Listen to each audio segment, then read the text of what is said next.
Hello everyone, welcome back. आज हम बात करेंगे वर्ल्ड पॉपुलेशन प्रोस्पेक्ट 2024 के बारे में। देखिए, ये यूएन नेशन यानी कि यूएन ने ये रिपोर्ट जारी की है। हर साल एक रिपोर्ट जारी करती है जिसमें ये बताती है कि आने वाले समय में धरती पे कितने ह्यूमन बीइंग रहने वाले हैं, यानी कि कितने ह्यूमन बीइंग रह सकते हैं। ठीक, ये रिपोर्ट जारी करती है। सबसे पहले दिमाग में आता होगा कि वर्ल्ड पॉपुलेशन प्रोस्पेक्ट है क्या।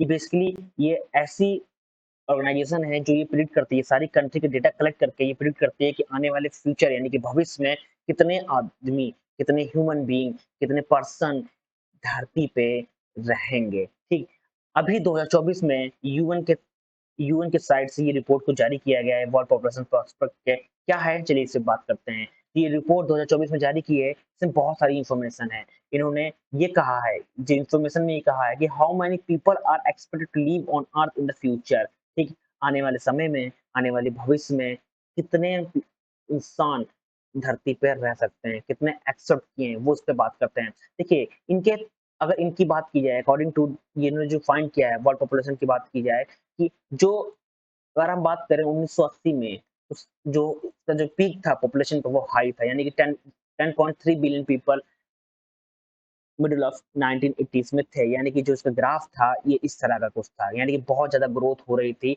पॉपुलेशन में 1980 के टाइम। बट धीरे धीरे जैसे सेंचुरी एंड होती गई, इसको स्लो डाउन देखने को मिला, यानी कि स्लो डिक्लाइन देखने को मिला पॉपुलेशन रेट में, ठीक, ग्रोथ में कम देखने को मिला। वहीं अगर लास्ट 10 ईयर्स की बात की जाए तो ऑलमोस्ट 7 मिलियन जो ग्रोथ है वो कम देखने को मिली।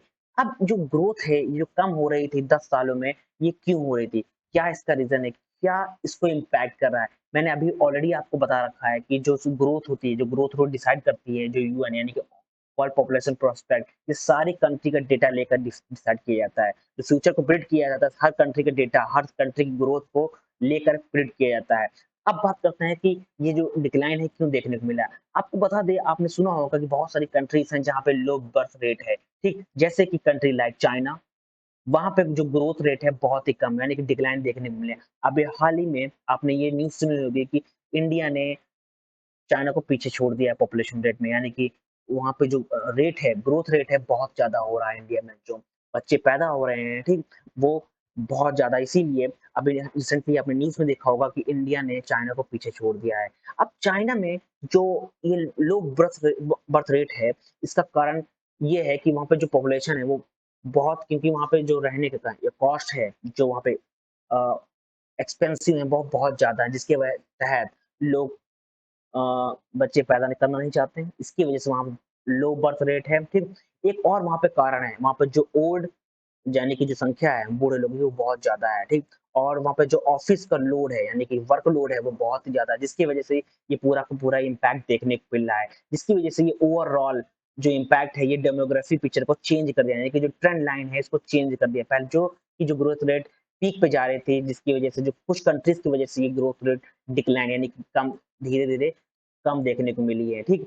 अब फ्यूचर की बात की जाए, जैसे ये कंट्रीज़ हैं, तो इनमें जो ग्रोथ रेट है बहुत ही कम देखने को मिलेगी, ठीक है? इस जिनकी वजह से जो ओवरऑल फ्यूचर प्रेडिक्शन है वो भी यहाँ पे जो पाथ है यानी जो चेंज है लाइन में वो देखने को यहाँ पे मिल सकता है।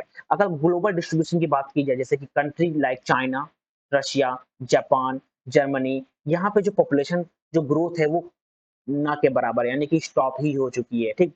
अभी आपने देखा होगा चाइना ने, सॉरी, जापान ने जो पॉपुलेशन है वहाँ पे बच्चे ही पैदा ही नहीं हो रहे हैं, यानी बहुत कम बच्चे पैदा हो रहे हैं, ठीक? जो उन्होंने अनुमान लगाया था उनके तहत बच्चे वहाँ पे जो ग्रोथ रेट है बहुत ही कम है, यानी नामात्र है, वहाँ पे ग्रोथ रेट ही बेसिकली स्टॉप ही हो चुकी है, जिसकी वजह से ओवरऑल जो पॉपुलेशन ग्रोथ है, यानी कि जो वर्ल्ड पॉपुलेशन प्रॉस्पेक्ट जो 2024 पे रिपोर्ट जारी की गई है, उसमें ये बताया गया कि आने वाले फ्यूचर्स में हम लोग डिक्लाइन देख सकते हैं वर्ल्ड पॉपुलेशन में, ठीक?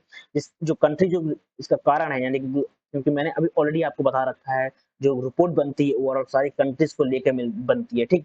बट वहीं पे अगर बात की जाए, कुछ कंट्रीज ऐसी हैं जहाँ पे ग्रोथ हमको देखने को मिलेगी आने वाले नेक्स्ट 30 ईयर्स में। जो कंट्री हैं जैसे कि ब्राजील है, ईरान है, तुर्की है, जहाँ पे जो ग्रोथ है वो देखने को यहाँ पे मिलेगी। अगर वही बात की जाए 2050 के बाद, ऐसी ऐसी भी कंट्रीज हैं जहाँ पे ग्रोथ रेट वहाँ पे तब भी रहेगी, जैसे कि मोर देन 120 कंट्री ऐसी हैं जो कि आने वाले समय में, यानी कि आफ्टर 2054 वहाँ पे ग्रोथ रेट ऑलरेडी वहाँ पे देखने को मिलेगा, यानी कि ट्रेंड लाइन वहाँ पे इस तरह ही फॉलो होगा, ठीक? अपवर्ड ही जाते हैं दिखेगा। जैसे कंट्रीज हैं like India, Indonesia, Nigeria, Pakistan and US. ऐसी ऐसी कंट्रीज हैं जहाँ 2054 के बाद भी यहाँ पे ग्रोथ रेट को देखने को मिलेगी। बट यहाँ पे एक चीज ट्रेंड देखने को मिला है, आफ्टर अ कोविड, ठीक, जो लाइफ एक्सपेक्टेशन है will rise from average 73.7 year in 2024 to 77.4 year in 2054 यहाँ पे देखने को मिली है। ठीक, अगर वही बात की है 2070 तक,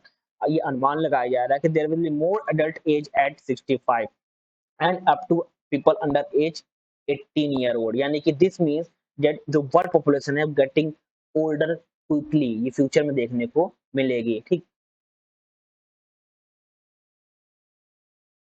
देखिए अब इम्प्लीकेशन की बात की जाए, देखिए जो वर्ल्ड पॉपुलेशन है, ठीक, जो रिपोर्ट जारी की गई वहाँ बहुत ज़्यादा प्रॉब्लम जो है वो क्या है कि पीपल अवेयर नहीं है, पीपल जो बेसिकली क्या है, जो वहाँ इन्वायरमेंट है वहाँ पर गवर्नमेंट वो भी सपोर्ट नहीं कर रही है, वर्कलोड बहुत है, ठीक, वहाँ पे हेल्थ केयर नहीं कम है, ठीक, वहाँ पे बहुत सी प्रॉब्लम, जैसे कि कंट्रीज की बात की जाए, जैसे चाइना की बात की जाए और जापान की बात की जाए, जो वहाँ पर वर्कलोड बहुत है, वहाँ वो इन्वायरमेंट नहीं है, गवर्नमेंट भी अवेयर नहीं, गवर्नमेंट पहले ध्यान नहीं दिए, ठीक है, जो ग्रोथ बस अचानक से जब वहाँ पे ग्रोथ कम हुई, यानी कि ग्रोथ रुक गई है पॉपुलेशन की, तो गवर्नमेंट वहाँ पे ध्यान देने लगी है। अभी बेसिकली जो न्यूज़ में आ रहा है कि वहाँ पे बाहर लोगों को बुलाया जा रहा है कि वहाँ की पॉपुलेशन को बढ़ाने के लिए, ठीक है। अगर वहीं पे बात की जाए कि बिकॉज़ ऑफ अगर जो पॉपुलेशन ओल्डर होती है, जैसे कि such as a lack of worker, higher health care needed, ठीक, अगर कंक्लूजन ओवरऑल कंक्लूजन की बात की जाए, इनको पॉलिसी बनाने की जरूरत है। हर जिस कंट्री में पॉपुलेशन ग्रोथ कम हो रही है उनको पॉलिसी बनाने की जरूरत है, लॉन्ग टर्म ग्रोथ के बारे में सोचना है, ठीक, जो अगर इकोनॉमिक की बात की जाए, इन्वायरमेंटल की बात की जाए, तो ये बहुत जरूरी है आने वाले फ्यूचर्स में, ठीक। अगर वहीं पे अगर यूएन पॉपुलेशन प्रोस्पेक्ट की बात की जाए, ग्लोबल ट्रेंड्स की बात की जाए, ठीक, तो ये स्ट्रीम पाया गया है कि आने वाले समय में, ठीक, 2100 में अबाउट जो वर्ल्ड पॉपुलेशन है पीक करेगी 10.4 बिलियन बाय 2100 तक, ठीक। विद इंडिया जो है ऑलरेडी आपने देखा होगा कि इंडिया ने सुपर पास कर लिया चाइना को, बेसिकली जो 2023 में है, क्योंकि अभी मैंने बताया कि इंडिया ने पीछे छोड़ दिया है चाइना को ग्रोथ रेट में। वहीं आने वाले समय में देखिएगा कि जो अफ्रीका की जो ग्रोथ होगी वो भी बहुत ज्यादा होगी, अफ्रीका हो गया और नाइजीरिया होगा, ये थर्ड मोस्ट पॉपुलेशियस कंट्री बन जाएंगे 2050 तक की, ठीक। देखिए ये जो ग्रोथ है, ठीक है, बहुत ज्यादा इंपॉर्टेंट है। जिस कंट्री की ग्रोथ ना के बराबर है, जैसे कि हो गया चाइना हो गया, जापान हो गया, ठीक, जर्मनी हो गया, तो इन कंट्रीज को बहुत ज़्यादा प्रॉब्लम फेस करने को मिलेगी आने वाले समय में। वहीं अगर यूरोप की बात की जाए, वहाँ पे भी जो बर्थ रेट है वो भी फॉल हो रहा है, यानी कि डिक्रीज होता चला जा रहा है। इन पे जो बेसिकली जो बहुत ज़्यादा ये डेमोग्राफिकल जो पिक्चर है वो ओवरऑल चेंज हो जाएगी, ठीक।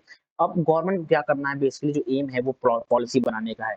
ये एक स्ट्रॉन्ग पॉलिसी बनाए, लॉन्ग टर्म के बारे में सोचे, इन्वायरमेंट पे ध्यान दे, जो आपके लोग हैं उन पे ज़्यादा फोकस करें, तभी आने वाले समय में हमको ये देखने को मिलेगा कितना ग्रोथ यहाँ पे होने वाली है। बट एक चीज और है कि इंडिया हम लोग को सरप्राइज करेगा, इंडिया ऑलरेडी नंबर 1 बन चुका है पॉपुलेशन के मामले में। आने वाले समय में ये भी देखेंगे कि अफ्रीका और नाइजीरिया भी बहुत ही ज्यादा ग्रो करेंगे पॉपुलेशन ग्रोथ में। तब तक के लिए थैंक यू एवरीवन।